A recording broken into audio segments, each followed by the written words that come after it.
그러면 이번에는 우리 이제 1년 됐잖아요. 코로나가 터진 지. 네네. 지난해 3월 네. 벌써 저 시간도 정말 빠르게 지났는데 이 1년 동안 참 이 주식 시장에 많은 일들이 있었죠. 네네. 많은 분들이 또 공포에 빠지기도 네. 하고 또 환호하기도 하고 어떻습니까? 이제 지난 그 1년을 돌아봤을 때 과거에는 이런 적을 뭐 본 적이 없다 이런 분들이 참 많더라고요. 네. 근데 이제 사실 전염병 이슈로 이렇게 폭락한 적은 거의 많진 않았죠. 사실은 예전에 물론 그러니까 사드가 아니라 그 사스 기억하시죠? 2003년도인가요? 그때 홍콩에서.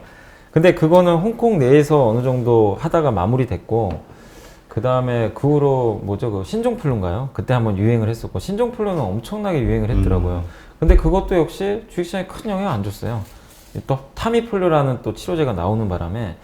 근데 이번에는 진짜 완전히 팬데믹, 전 세계 그냥 공황 상태에 빠질 그렇죠. 정도로 너무 좀 심할 정도의 팬데믹이 좀 와버렸고, 사실 이런 이제 증시가 부러지는 그런 흐름들은 10년에 한 번씩 반복이 많이 됐어요. 예전에 뭐 우리 IMF 때도 있었고, 그렇죠. 2008년 금융위기도 있었고, 근데 10년을 잘 넘겨서 이제는 그런 거 없나 보다. 이렇게 많은 분들이 그렇게 생각했는데, 어쨌든 이제 한 방 맞은 거죠. 그리고 이게 이런 급락장이 오는 배경은 누구도 예상을 못할 때 옵니다.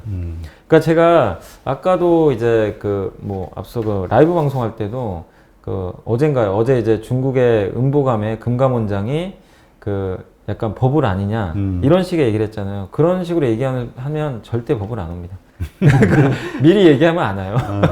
예상하지 못했던 네. 데서 터져야. 버블은 누구도 예상하지 못하고 버블이 아니라고 생각할 때 옵니다. 사실은 모두가 한 방향으로 다 거기에 미쳐버려야 돼요. 사실은 이미 경고를 한다는 것 자체가 버블이 아니라는 거예요. 그렇기 때문에 어쨌든 뭐 지금은 버블이 아니라고 생각하는데, 작년 3월에도 증시가 사실 코로나 터지기 전에 분위기 되게 좋았어요. 그때 제가 기억나는 게 반도체 슈퍼사이클 얘기가 그때 돌았었어요. 맞아요. 삼성전자 주가 되게 좋았거든요. 그때 아마 사상 최고치 아마 넘어가려고 또 하고 있었는데, 아니나 다를까 갑자기 이제 중국 우한에서 뭐 코로나 얘기가 나오는데, 그땐 사람들이 그냥 그랬어요. 그렇지. 그런가? 뭐 이것도 뭐 지나가겠지. 왜냐면 메르스처럼 생각했어요. 처음엔 다. 그래서 마스크 며칠 쓰다 말겠지 이랬는데, 이게 아니라 전파력이 너무 좋아가지고 이제 3월에 특히 트럼프가 문제죠. 트럼프가 마스크 써야 되는데 국민들한테 쓰지 말라 그러고. 예. 참 되돌아보면 참 예. 허황된 뉴스가 정말 많아서 뭐 너무- 무슨 세제를 마셔야 된다. 별 얘기가 다 있어요. 저게 미국인가? 이거 좀 이상하더라고요. 제가 그러니까, 생각해도 선진국인 미국의 현실인가 그랬는데, 어쨌든 그때 대처를 못해서 이제 공황 상태에 빠지고 유럽, 뭐 미국 할 것 없이 전 세계가 난리가 났고, 그러면서 전 세계가 숏다운되고, 아직도 제가 그날을 잊지 못하는 게 3월 18일인가 19일이었던 것 같아요. 지수 1400 갔던 날. 제가 아직도 그날 저녁을 잊지를 못해요. 뭐냐면 외환위기 온다 그랬어요. 한국. 기억나세요? 우리나라 달러 부족하다. 그 시장이 한참 돌았어요. 시점은 모르겠는데 그런 얘기가 있었어요. 돌았어요. 그래서 달러 부채 많은 기업이 망한다 그랬어요. 대표적인 회사가 제일제당입니다. CJ 제일제당이 제가 그날 아직도 기억에 하한가 갔어요. 그날 장중에. 진짜 망한다 그랬어요. 왜냐면 우리 한국에 달러 부족하다는 얘기가 막 퍼지고, 이거 외환위기 오는 거 아니냐. 그러니까 우리 한국이 못나서가 아니라 전 세계가 달러를 못 구하는 거예요, 지금. 달러 쇼티지라고 그러잖아요. 일시적으로 우리나라 외환위기도 사실 그래서 온 거잖아요, 사실은. 그렇지. 그래서 그때 이제 지수가 1400까지 가고 난리가 났던 배경도 그겁니다. 그러니까 앞뒤 재지 않고 사람들이 일단 던진 거죠. 이거는 천 깨진다. 근데 그날 저녁에 무슨 뉴스 나왔습니까? 갑자기 한미 통화 스와프 얘기가 나왔어요. 그랬죠. 한국과 미국이 서로 통화 교환하겠다. 그 다음 날부터 지수가 날아가 버렸어요. 그러니까 외환위기 리스크가 일단 해소되고, 그 다음에 연준이 뭐라 그랬죠? 자, 우리 회사채도 사주겠습니다. 그냥 다 뭐든 하겠습니다. 원래 연준은 그런 거 못 하잖아요. 그렇죠. 그냥 다 할게요. 저희가 뭐 부실 기업이고 뭐고 떠나서 일단 살리고 보겠습니다. 그러니까 시장 참가자들이 부도 공포에서 벗어나기 시작한 거예요. 그런데 주가는 폭락해 있죠. 근데 멀쩡한 기업도 다 폭락해 있는 거예요. 그래서 이제 그때부터 샀는데, 그때 가장 많이 샀던 것 중에 하나가 카카오 네이버. 오히려 수혜주잖아요. 그렇죠. 예, 그래서 주가 제일 먼저 올라갔고, 그래서 저는 아직도 그게 생생하거든요. 그래서 공포가, 이런 말씀 좀 드리고 싶어요. 그러니까 그런 코로나에서 우리가 배웠던 교훈이 앞으로도 이런 공포장은 또 와요. 언제든지 옵니다. 우리가 근데 모를 때 오기 때문에 대처가 안 돼서 폭락을 하는 건데, 그럴 때 다시 한번 냉정하게 생각해 보세요.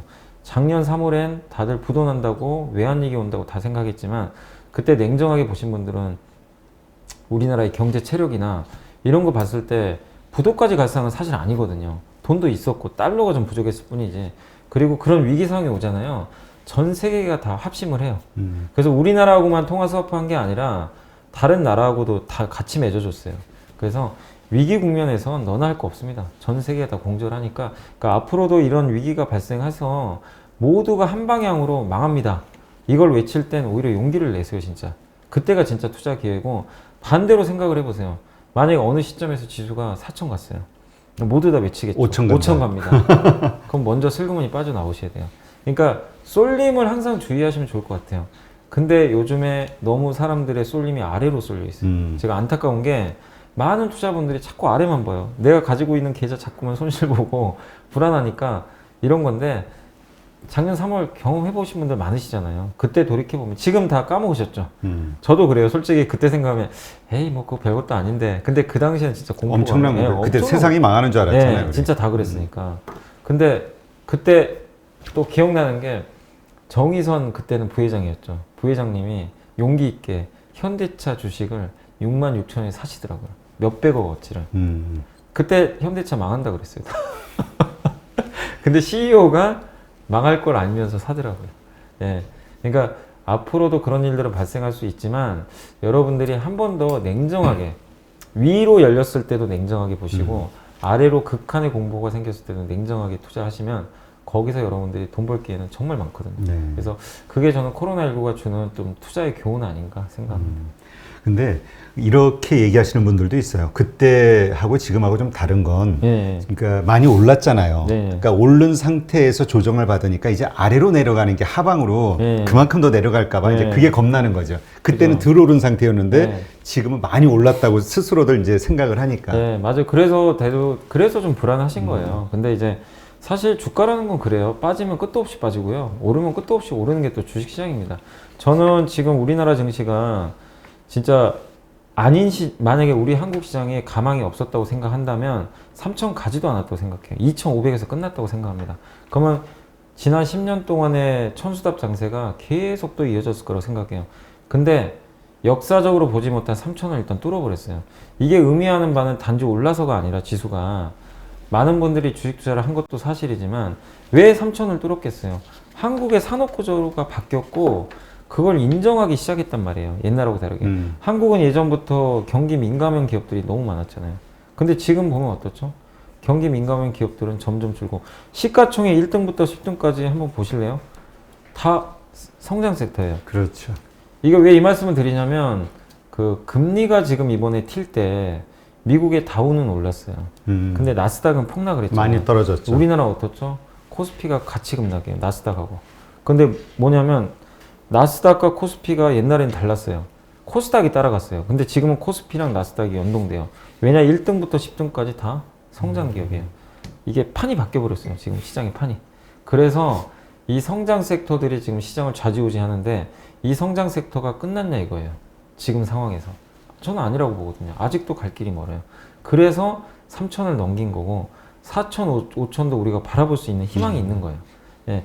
그렇기 때문에 단지 그냥 너무 많이 올랐으니까 앞으로 빠질 일만 남았다 이 생각을 하지 마시고, 그 이면에 왜 3천을 갔는지, 그 3천을 간 이유는 명백하거든요.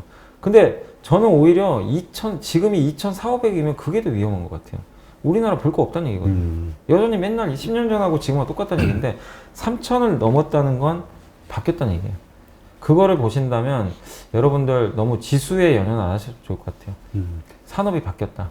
그걸 보시면 앞으로 저는 투자할 기회가 여전히 많기 때문에 너무 하락에 대해서 공포감 갖지 않으셨으면 좋을 것 같아요. 네. 또 그런 얘기 하시는 분도 있더라고요. 우리가 이제까지 저평가 요인으로 지적받던 코리아 디스카운트, 네네. 그거 요소가 사실은 상당히 희석이 됐기 때문에 네. 이제는 재평가를 좀 받아야 네. 되는 시점이다. 네. 그런 얘기 하시는 분도 있더라고요. 예, 맞습니다. 그래서 지금 재평가 충분히 가능하고, 그 재평가를 우리가 볼 수 있는 척도 중에 하나가, 한국의 그동안의 10년 동안 PER이 8배에서 12배 왔다 갔다 했어요. 근데 거의 9배였어요. 항상 제가 느끼는 건 그 9배에서 유지가 됐는데, 항상 제가요, 그 몇 년 전만 해도 답답했던 게, 아니, 미국의 나스닥은 맨날 20배, 30배인데, 아니, 그리고 맨날 올라가잖아요. 비싼데도 계속 가더라고요. 근데 한국은 8배, 9배 있는데도 안 가요. 주가 안 가는 거예요. 이게 도대체 뭐가 문제일까? 근데 알고 봤더니 경기에 너무 민감한 거예요.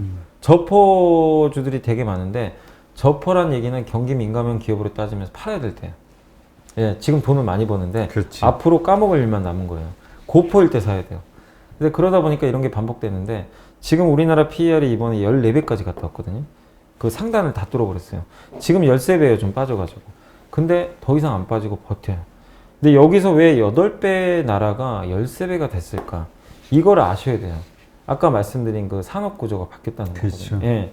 이게 그러니까 지수 3000도 의미가 있지만 PER 밸류에이션으로도 우리가 바뀌어 버렸어요. 이걸 시장이 지금 인정하고 있습니다. 그럼 13배인데 13배 갔다는 건 15배 갈 수도 있고 20배 갈 수도 있어요. 더 성장해주면 미국형 기업들이 나와주면. 근데 그 기업들이 되게 많기 때문에 저는 한국의 이 PER 13배가 아직도 너무 싼 거 아닌가. 예, 저는 그렇게 좀 생각하고 있습니다. 네. 그러면 이런 그 조정이 끝나고 난 다음에 그럼 이제 어떤 주식을 살 것이냐 혹은 뭐 미리 보유하고 있을 것이냐 이거 가지고 요즘 또 설왕설래 말이 많거든요. 네. 뭐냐면 역시 다시 그 주도주였던 이 성장주들이 다시 튀어오를 것이다. 뭐 언컨택이 네. 됐든 언택트주가 됐든 뭐 이런 것들이 올라올 것이다. 근데 또 다른 분들은 아니 이젠 컨택 쪽이다. 예, 예. 혹은 경기 민감주가 올라올 것이다. 예. 이런 얘기들을 하시는 분들이 있어요. 그게 이제 예. 충돌이 되는데 어떻게 보세요? 아니, 저는 다 선별인 것 같아요. 저는 그런 이분법적으로 안 했으면 좋겠어요. 성장주다, 가치주다. 그거보다도, 그러니까 왜냐하면 성장주 내에서도 버려야 될 기업들이 있어요. 꺾이는 기업들이 있고, 컨택형 기업 중에서도 성장하는 기업들이 나온단 말이에요. 대표적인 게 현대차예요. 현대차가 얼마 전에는 컨택트형 기업이었어요. 근데 갑자기 아이오닉 나오고 애플카 이슈 붙어버려가지고 성장주로 이제 다들 인식을 해요. 지금 현대차 얘기하면 가치주라고 잘 얘기 안 합니다. 근데 몇 달 전에는 다 가치주였어요. 그러니까 그런 식으로 변화하는 기업들이 나오니까 여러분들이 너무 이분법적으로 보지 마시고 이게 언택이다, 컨택이다, 아니면 성장주다, 뭐 가치주다 이거보다도 저는 가치주 내에서도 앞으로 좋아지는 기업이 있으면 그 종목에 그냥 매수하면 전 좋다고 생각해요. 근데 그냥 단지 싸다는 이유만으로 사는 거는 저는 매력이 없다라고 좀 보고 있습니다. 그래서 중요한 포인트는 어쨌든 너무 그거를 기준을 가리지 말자. 예. 대신에 성장주들도 지금 최근에 조정을 많이 받았잖아요. 그래서 저는 최근에 어쨌든 흐름만 봐서는 지금은 성장주가 좀 더 매력은 있는 것 같아요. 왜냐면은 가격들이 좀 많이 떨어졌어요. 왜냐면 요즘에 가치주가 좀 많이 올라가다 보니까 금리 때문에 성장주가 좀 매력은 있기 때문에 단기적으로 좀 접근을 했을 때는 성장주가 조금 더 가격 면에서는 좀 유리하다. 이렇게 보고 있고, 그리고 컨택형 기업들 중에서 가치주가 되게 많은데 이 기업들은 어쨌든 잘 선별하시면 좋을 것 같아요. 예를 들면 아까 제가 백화점하고 여행을 말씀드렸잖아요. 네네. 예를 들면 백화점은 올해 되게 좋아요. 올해 무조건 좋습니다. 왜냐 해외여행 못 가면 소비가 다 일로 들어와요. 쇼핑이라도 해서 네. 기분을 풀어야 돼요. 네. 근데 그럼 올해 좋으면 올해 상반기까지는 좋다는 얘기예요. 주가는. 그걸 보고 투자하신 건 좋은데 하반기 되면 내년을 본단 말이에요. 그럼 내년에는 안 좋아질 수 있어요. 왜냐? 해외여행 가면 그만큼 올해보단 줄죠. 그러면 내년을 본다면 오히려 여행이나 항공이 좋겠죠. 그러면 이거 전략을 세우는 거예요. 아, 이걸 보면 상반기까지는 백화점, 컨택에서. 근데 하반기에는 오히려 여행 항공주가 유리할 수 있어요. 내년에 여행 갈 수 있으니까. 이거를 치밀하게 좀 분리를 하셔가지고 주가가 보통 6개월 선행하더라고요. 이 특징을 이용하셔서 이쪽은 왜냐하면 구조적 성장 기업들이 아니에요.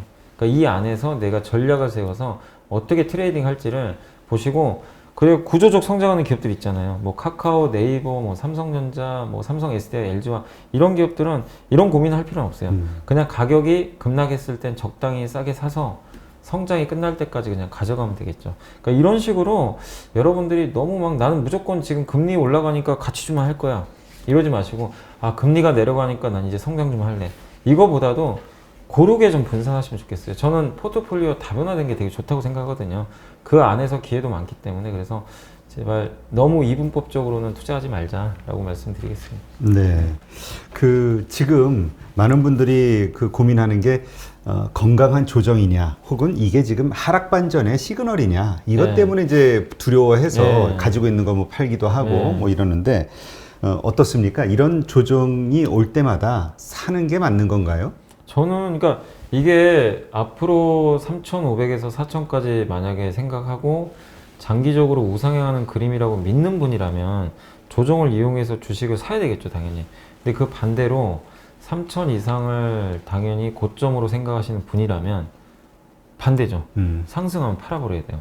그러니까 이게 생각이 나름인데 그 선택은 여러분이 하셔야 될 것 같아요. 누구도 정답지를 제공은 못합니다. 근데 저는 제 개인적인 뷰는 저는 상승 쪽이에요. 저는 당연히 아직 갈 길이 멀다.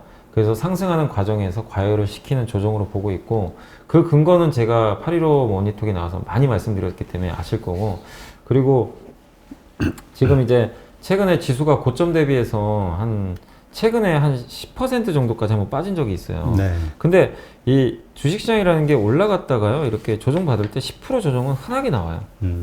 근데 제일 위험한 게 20% 조정이에요. 20% 조정이 나오면 약세장 진입이라고 하거든요. 보통 우리가 그래요? 예, 고점 대비해서.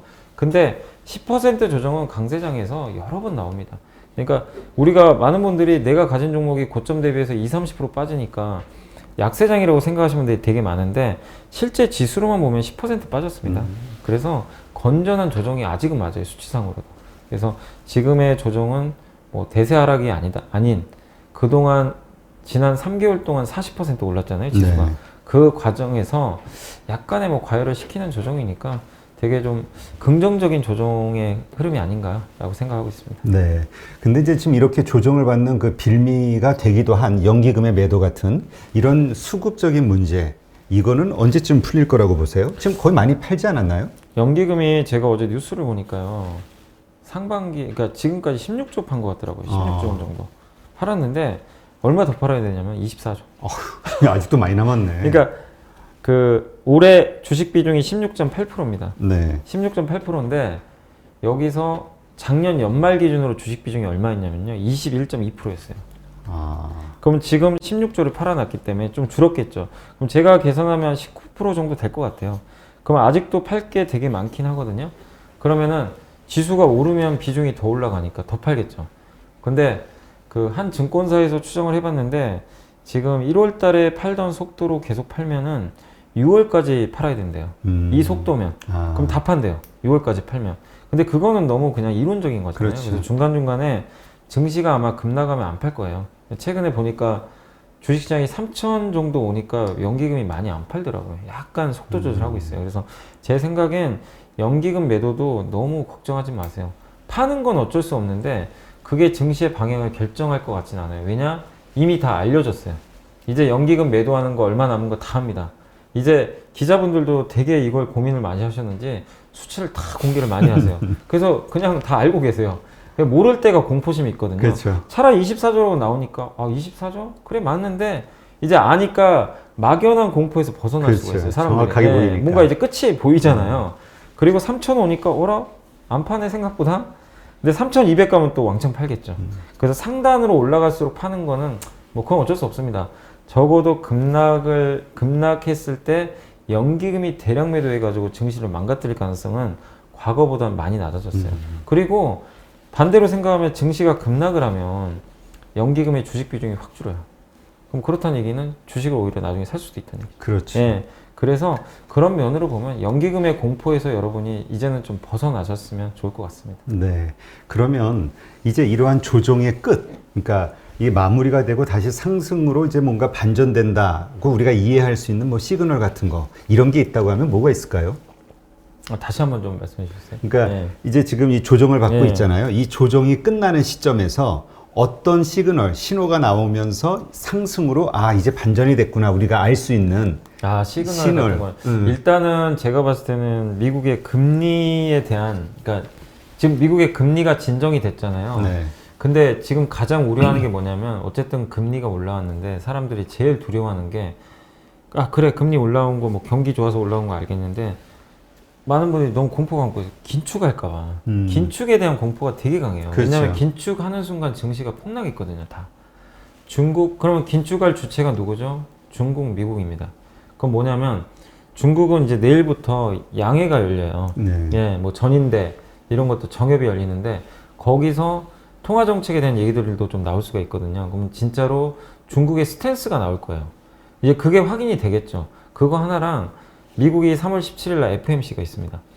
이때 미국이 어떤 카드를 내밀지 한번 보자고요.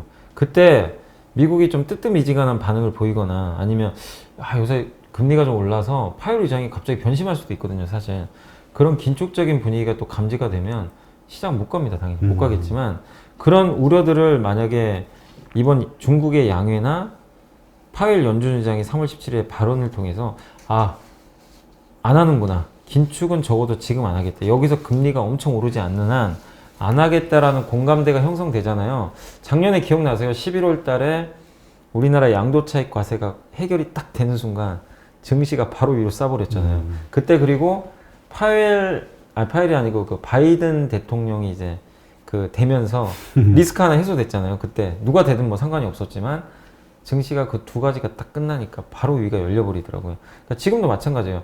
증시가 이렇게 불안한 가장 큰 요인은 긴축이거든요, 지금. 그렇죠. 그 이면에는. 근데 그거를 해소시켜주면 돼요. 해소시키는 건 중국의 인민은행, 그 다음에 미국의 파월 의장. 이 두 사람한테 달려있어요. 결론은 뭐가 될지 모르지만 이분들이 결자 위주로 해결해주면 증시 위가 열린다고 봅니다. 근데 이번에도 뜨뜻미지근 하잖아요. 만약에 예를 들면 그럼 증시는 그냥 계속 왔다 갔다 하는 거예요. 그 불안감이 남아 있으니까. 그럼 이제 그 다음번 이제 연준 FOMC 회의. 뭐 FOMC나 아니면 또 뭔가 다른 또 트리거가 있을 수도 있어요.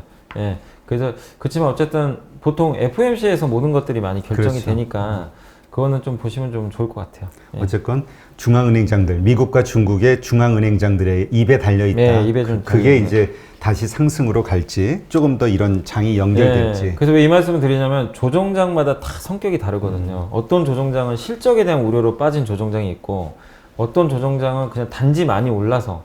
근데 지금은 오른 거와 더불어서 긴축 리스크가 겹쳤어요. 그렇죠. 근데 올라서 좀 가격 부담이 있는 건 좀 훼손됐어요.